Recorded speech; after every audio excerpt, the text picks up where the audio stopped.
Parents.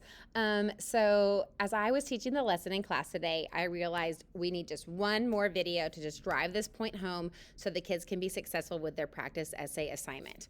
So I'm going to try and talk super fast because I know you guys do not have a lot of time.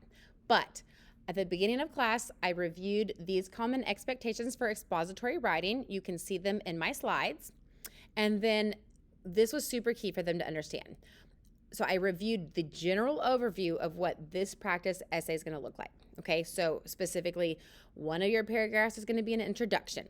In that introduction, the requirement of the last sentence is to list the 3 main points of your essay. Each of those main points will become their own paragraph. So based on this outline, I would have a paragraph about Austin, a paragraph about Dallas, and a paragraph about Houston. And then I would also then be required to restate my 3 main ideas and the last sentence of my conclusion.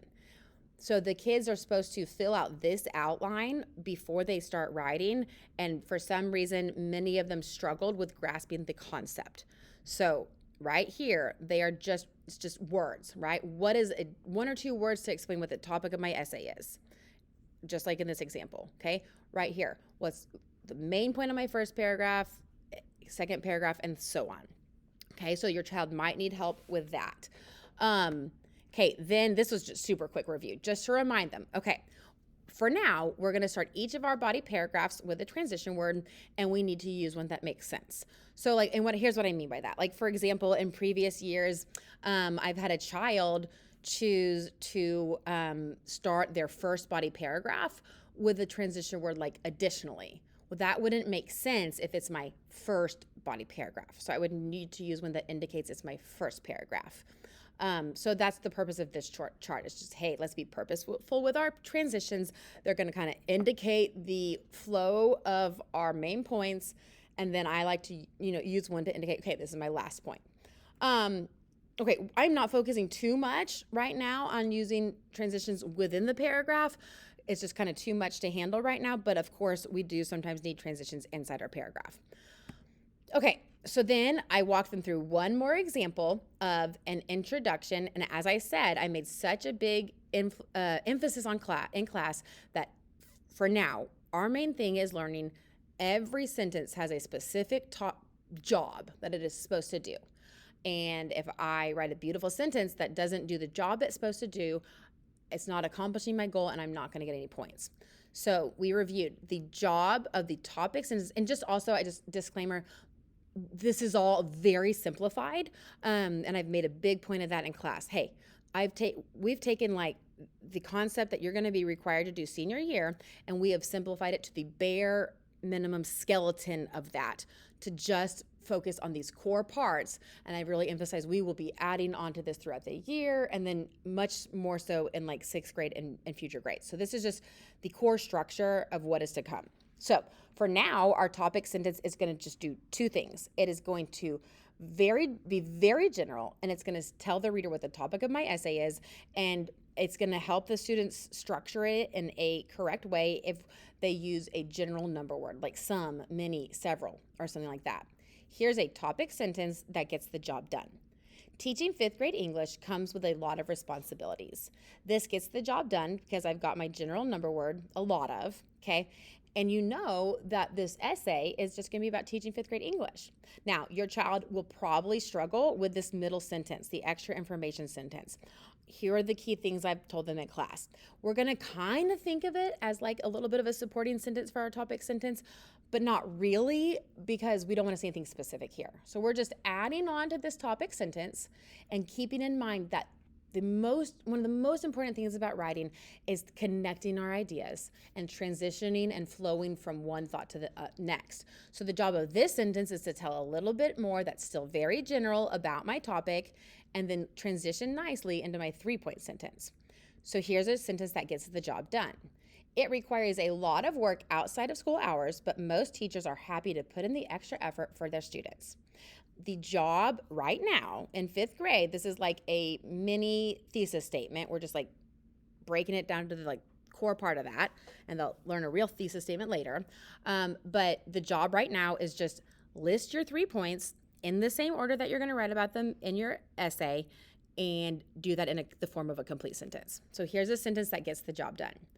3 of the main tasks of a 5th grade English teacher include creating lesson plans, updating school apps, and grading essays. And that's it. That's all we're going to do for our introduction at this point of the year in 5th grade. Then in class, just kind of quick overview, I reviewed them. Okay, so that was your introduction. Now we're moving on to the body. The body will be made up of 3 paragraphs, right? So the second paragraph in your essay, because it's coming after the introduction, will be telling about your first main point, and so on. So for the topic sentence that I wrote here, because my paragraphs have to go in the same order that I listed them here, my first paragraph would be about lesson planning. Then I'd have a paragraph about updating school apps, and my final body paragraph would be about grading essays. Here is one example paragraph that gets the job done of starting. I'm telling them for now, let's just start with a transition word to indicate which point we're on, and then follow it up with just I'm telling them, very general topic sentence, because anything they say after the topic sentence has to be on topic, essentially. It's got to be more specific and telling more about the point there. So we don't want to get too, for now, I'm telling the 5th graders, do not get specific with your topic sentence because that limits what you're allowed to say after that. So here's one that gets the job done. First and foremost, 5th grade English teachers spend countless hours each week creating lesson plans. My next job now is to write 3 sentences that add on to it in a logical order, okay? So many teachers strive to make learning fun, yet purposeful at the same time. They also have to strategically plan how to meet students on their level. Now, what I've done here, this is not a requirement, but I've kind of written a sentence to almost add on to that sentence to get more specific. I am telling the kids a strategy towards the end of your body paragraph would be list specific examples. So here's a specific example of how teachers strategically plan to meet students on their level. For example, Ms. Oswald simplifies the requirements when she teaches 5-paragraph expository essay writing because she knows her students would be totally overwhelmed otherwise. Now, yes, I am well aware that in the real writing world, any strong paragraph would need a concluding sentence. It kind of oh my gosh, it feels so terrible to end this paragraph without a concluding sentence. However, the textbook for this point of the year, it does not include a concluding sentence. And, I learned my first year, there's a reason why. That's the hardest sentence for them to write. It's just too much for them right now. We're going to build these core foundational skills. I have told them later they will 100% need a concluding sentence at the end of every paragraph, but we're going to start small and just develop these foundational skills before we add that on. Okay, and then I quickly reviewed how to write their conclusion. For now, in 5th grade, we're keeping it simple. One thing you do need to keep in mind, the teachers in higher grades, I can't even remember which grade now, but multiple grades at PCA have told me they do not want the students to start the conclusion with a transition word. That's very important to them. They're like, that's not good, strong writing. So I'm like, okay, I'll tell them not to start with a transition word. So when we start we're going to start our body paragraphs with a transition word, but we are not starting our conclusion with a transition word. We're just diving straight into our thought, okay? And I have to tell the kids, don't start your first sentence with these are 3 reasons why, because if you start your first sentence with that, it's awkward and you don't have anywhere to go in your next sentence when you have to list the 3 reasons why. So here's one. So sorry. The job of this first sentence in my conclusion is to rephrase the first sentence in my introduction.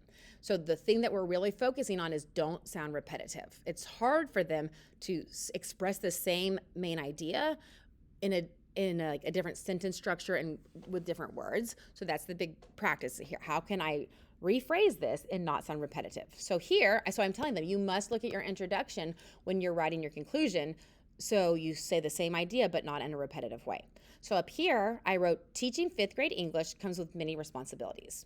So down here, I wrote, 5th grade English teachers have a lot of work to do. So I've said the same thing in a different way.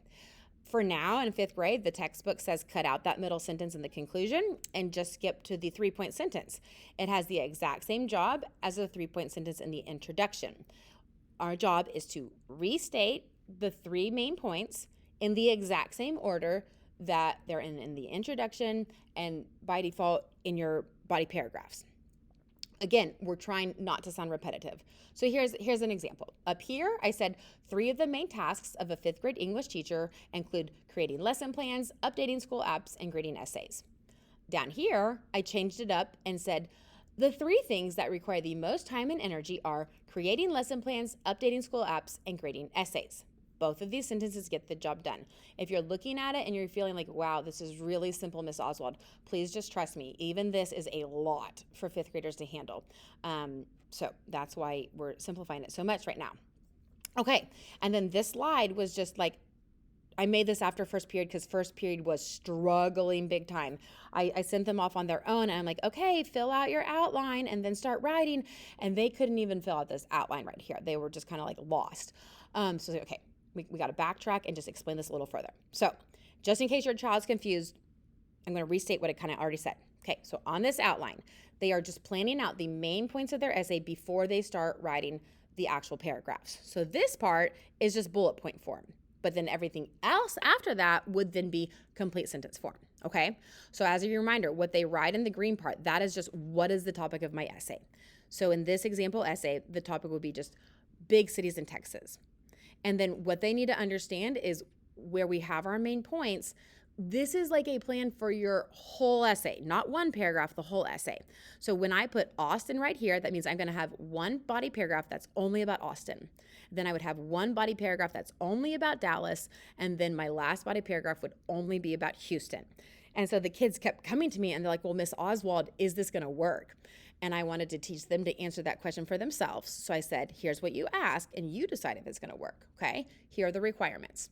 Your 3 main points, whatever you choose for these yellow sections, your main points, a requirement is they have to tell more about the topic that you chose. They have to be more specific than that topic and telling, like pointing back to that, okay? That's requirement number 1. And then requirement number 2, which really hung up a lot of kids and they had to start over with a new topic at this point, was you have to have 3 big ideas for these main points. They need to be big ideas because each one of these ideas, these main points, is going to turn into a whole paragraph of its own. So for each main idea that I write here, like for Austin, I'm going to need to write a topic sentence that's just general, right? And then I'm going to need to come up with 3 more specific sentences to add on to that. And so a lot of kids found, oh, wait, I don't have anything else to say about this main point. And so we said, okay, that's sad. We have to choose a different main point. And then sometimes they had to choose a whole different topic. So I do really especially think, well, I know based on class that we need to kind of help them through this process of choosing strong topic and points. First period really struggled. I learned from their mistakes. We did a little bit better in the other periods, but I would definitely check in with your child on this. And then again, we don't want to write the paper for them, but just looking over, okay, are you understanding the general instructions? What is the job of this sentence?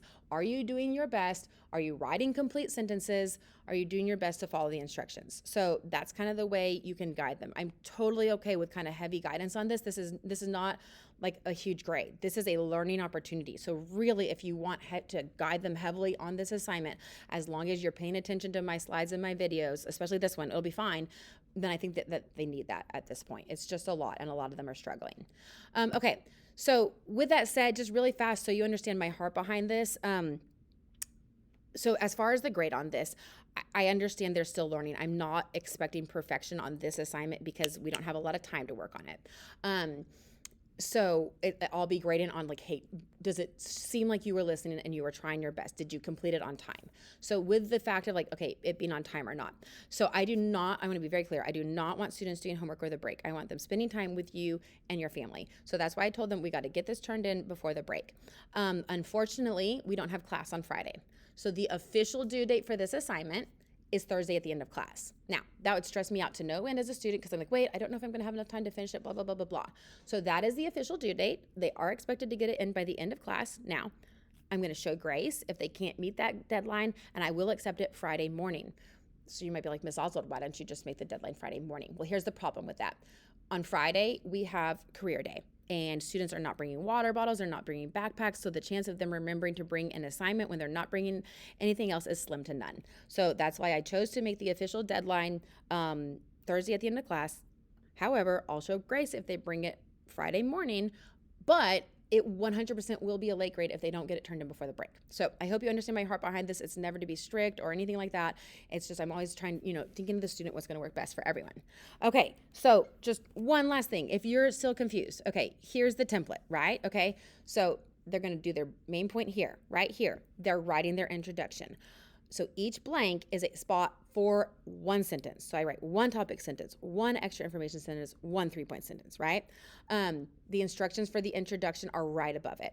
Now, on the second page, it's like, okay, same idea, but write your first main idea paragraph here, second main idea paragraph here, third main idea paragraph here. Open up their slides for examples of the main idea paragraphs. And then right here, they're writing their conclusion. Again, one sentence here, one sentence here. I'm 100% okay with you really providing your child with extra help on this because it's so much for them to handle, and they really do just need that guidance this year. And just remember, next year, it's all hands off for essay writing, but for this year, we need help driving in these basic skills. Anyway, thank you so much for your partnership. If you have listened to this whole video, I'm so grateful. I understand that you're so busy, so I appreciate it. Also, I'm so sorry that I keep sending you so many emails. I just know that kids forget to tell their parents about things, and I just really think that this video might be super helpful for some kids. But in the future, I'm not going to jam up your email inbox. I'll just post them in Canvas, and you'll know to go look for them.